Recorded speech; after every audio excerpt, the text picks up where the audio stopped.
সম্মানিত সুধীবৃন্দ, আমি আপনাদেরকে আবারও সালাম জানাচ্ছি।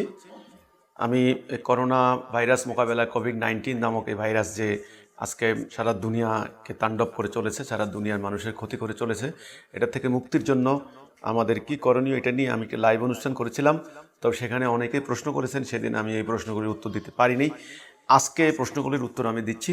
তো একজন আমাকে প্রশ্ন করেছেন, আলেমরা বলছেন ওয়াজ মাহফিলে যারা মুসলমান তাদের জন্য সেটা হবে না, কাফেরদের জন্য হবে। আচ্ছা, এই কথার ভিত্তি কি? দেখুন, আমি কিন্তু এই কথাটা আমি বলেছি, আসলে এ ধরনের কথাবার্তা কিন্তু ভিত্তিহীন। আল্লাহ কোরআনের সূরা রুমের ৪১ নম্বর আয়াতে যেটা বললেন যে জলে এবং স্থলে যে বিপর্যয় সৃষ্টি হয় তা মানুষের কর্মফল। মানুষের কর্মফল। সে মানুষটা মুসলমানও হতে পারে, আপনার অন্য ধর্মের অনুসারীও হতে পারে। হ্যাঁ, কিন্তু দেখুন, আমরা তখন দেখলাম যে চীনে যখন এটা উহান প্রদেশে যখন শুরু হলো, তখন একদল আলেম বললেন যে ওরা কমিউনিস্ট, ওরা মুসলমানদের উপর অত্যাচার করছে, এই জন্য সেটা ওদের হচ্ছে, এটা মুসলমানদের হবে না। ওকে, যখন সৌদি আরবে আক্রমণ করলো তখন ওরা বলছেন যে সৌদি আরবে ইসলামের যথাযথ নিয়ম মানে না, এই জন্য ওদের ওটা হয়েছে। যখন ইরানে হলো তখন দেখা যাচ্ছে যে সেখানে বললো ওরা শিয়া, এই শিয়া মুসলমানরা তারা ইসলামকে বিকৃত করছে, এই জন্য ওদের উপর এটা হয়েছে, আমাদের এটা হবে না। আসলে কিন্তু এই কথাগুলি অমূলক, এগুলো ভিত্তিহীন, এগুলো ভিত্তিহীন। তাহলে মোমেনদের পরীক্ষা কোন দিক থেকে হবে, মোমেনদের বিপর্যয় কোন দিক থেকে? আমরা দেখলাম প্লেগ রোগে আক্রান্ত হয়ে রসুলুল্লাহ সাহাবিরা, আবু ওবায়দা ইবনুল জারাহ এবং ওনার সন্তানরা, খালিদ বিন ওয়ালিদের সন্তানরা, বহু হাজার হাজার যোদ্ধা সাহাবি, লক্ষ লক্ষ শত্রুর তলোয়ারের আঘাতে যাদের কিছু ক্ষতি করতে পারেনি, কিন্তু প্লেগ নামক মহামারীতে তারা শহীদ হয়ে গিয়েছেন। সেটা কেন হলো? তো কাজেই এটা কোনো যুক্তি নেই এ কথার মধ্যে। হ্যাঁ, যারাই স্বাস্থ্যবিধি মানবেন না, চিকিৎসা বিধি বলতে একটা কথা আছে, মানবেন না, প্রাকৃতিক বিপর্যয় সৃষ্টি করবেন, প্রাকৃতিক নিয়ম শৃঙ্খলা মানবেন না, যারা আল্লাহ দেওয়া নিয়ম নীতি মানবেন না, কারণ এখানে অনেকগুলো উপাদান নিয়ে তো একটা সমাজ, একটা রাষ্ট্র, একটা সিস্টেম, একটা দিন, একটা জীবন ব্যবস্থা। এখানে স্বাস্থ্যবিধি আছে, এখানে অর্থনৈতিক ব্যবস্থা আছে, এখানে রাজনৈতিক ব্যবস্থা আছে, এখানে পরিবেশগত ব্যাপার আছে, এখানে বহু কিছু আছে। সব কিছু মিলেই মানব সমাজ। এখন অর্থনৈতিক অবিস্তার সৃষ্টি করা হবে, এখানে প্রাকৃতিক বিপর্যয় সৃষ্টি করা হবে, এখানে বন কেটে উজাড় করে দেওয়া হবে, এখানে পাহাড় কেটে ধ্বংস করে দেওয়া হবে, এখানে নদ নদী শুকিয়ে এখানে বাঁধ দিয়ে তারপরে দখল করে তাদের গতি প্রবাহ ধ্বংস করে দেওয়া হবে, অখাদ্য কুখাদ্য খেয়ে ধ্বংস করে দেওয়া হবে, খাদ্যে ভেজাল দেওয়া হবে। সমস্ত কিছু মিলিয়ে আমরা যখন একটা বিপর্যয় সৃষ্টি করি, সেটা মুসলমান হোক না, ইহুদি হোক না, খ্রিস্টান হোক আর নাস্তিক হোক, তারা আক্রান্ত হবেই, নানা ধরনের সমস্যা তারা পড়বেন। এখন এখানে আমার কথা হচ্ছে এটা, মুসলমানদের হবে না, ঠিক আছে, যদি মুসলমানদের হলো না, ঠিক আছে, আমরা আল্লাহ বিশ্বাস করি, আল্লাহ আমাদেরকে রোগ দিলেন না, অন্য জাতির হলো, নাস্তিকদের হলো, কমিউনিস্টের হলো, কাফেরদের হলো, খ্রিস্টানদের হলো, ধরেন হলো। তো এখন এখানে মানবতার কথা কি, মানবিকতার কথা কি? ধরুন আমরা মুসলমান ফ্যামিলি, আমাদের পাশের গ্রামের একটা ফ্যামিলি খ্রিস্টান ফ্যামিলি, আর পাশের বাড়ির একটা হিন্দু ফ্যামিলি। ধরুন তাদের এই করোনা ভাইরাস হয়েছে, আক্রান্ত হয়েছে, মানুষ মারা যাচ্ছে। তা আমরা মুসলমান হিসেবে আমাদের ইমানের দাবি কি? তাদের সাহায্যের জন্য আমরা কি যাব না? এটা কি আমাদের যাওয়া কি কর্তব্য নয়? তাদেরকে উদ্ধার করা আমাদের কি দায়িত্বের মধ্যে পড়ে না? তবে তাহলে নবী সাল্লাল্লাহু আলাইহি ওয়াসাল্লাম এত লড়াই, এত যুদ্ধ কেন করলেন? মানবতা, মানবাধিকার, সাম্য প্রতিষ্ঠা করার জন্য নয় কি? আমাদের কর্তৃপক্ষ সেখানে কি যাবেন না? আরোগ্য করার জন্য ভ্যাকসিন আবিষ্কার, ঔষধ আবিষ্কার করবেন না? মেডিসিন দিবেন না? তাদেরকে রেস্কিউ করবেন না? উদ্ধার করবেন না?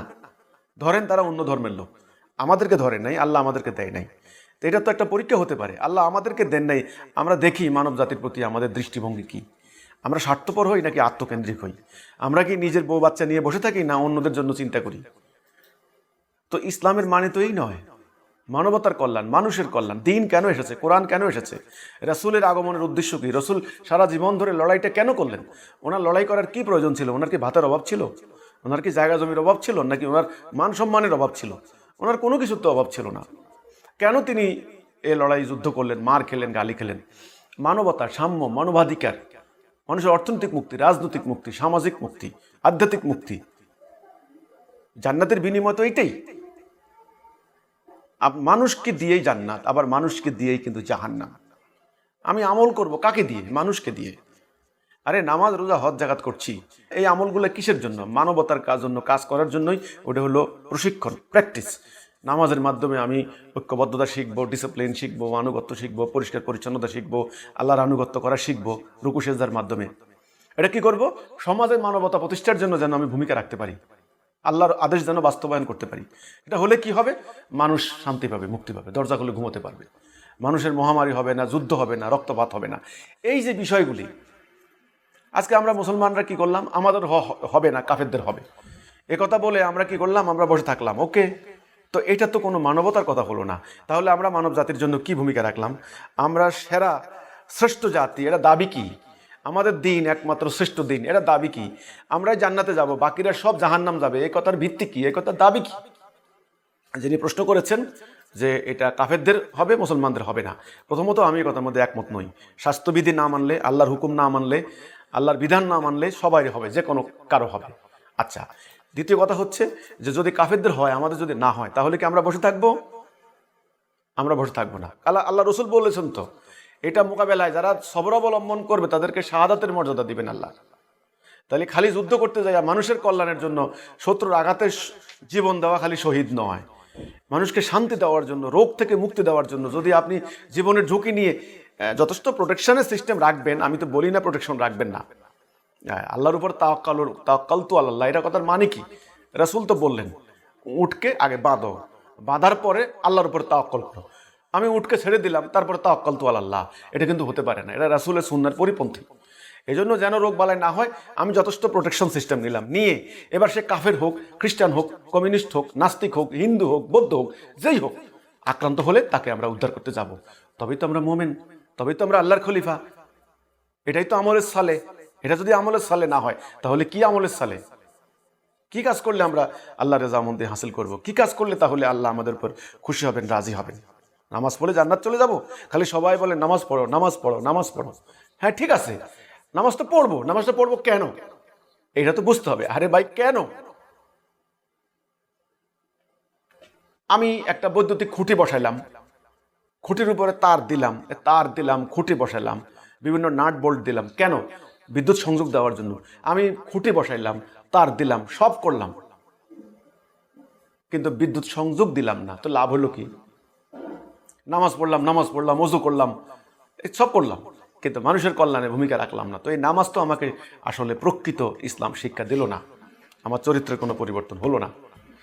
তো কাজেই এই কাফেরদের হবে, মুসলমানদের হবে না। হ্যাঁ, যদি কাফেরদের হলেও মুসলমানদের দায়িত্ব হলো সেটাকে মুক্ত করা। এটা ধন্যবাদ আপনাকে।